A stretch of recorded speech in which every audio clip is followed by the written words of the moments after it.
Viimastel aastatel on kaalu langetamise maailmas tõusnud üheks suurimaks trendiks süstitavad ravimid, mille toimeaine on semaglutiid.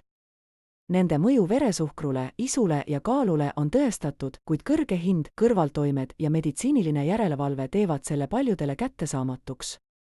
Nüüd on aga fookusesse tõusnud berberiin, looduslik ühend, mida on kutsutud looduslikuks semaglutiidiks. Uurime, kas sellel võrdlusel on ka alust. Berberiin on taimne ühend, mis aitab kehal paremini reageerida insuliinile. See tähendab, et veresuhkur langeb tõhusamalt.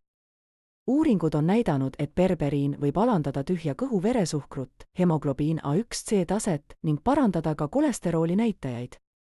Mõnes uuringus on selle toimet võrreldud isegi tuntud diabeediravimi metformiiniga.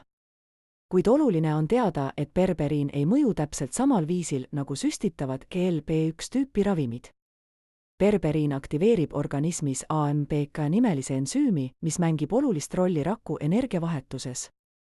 Selle mehhanismi kaudu aitab berberiin reguleerida veresuhkrut ja lipiidide ainevahetust.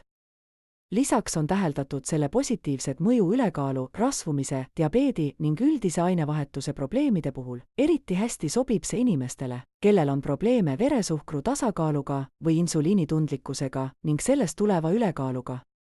Proovi meie kõrge berberiini sisaldusega kapsleid.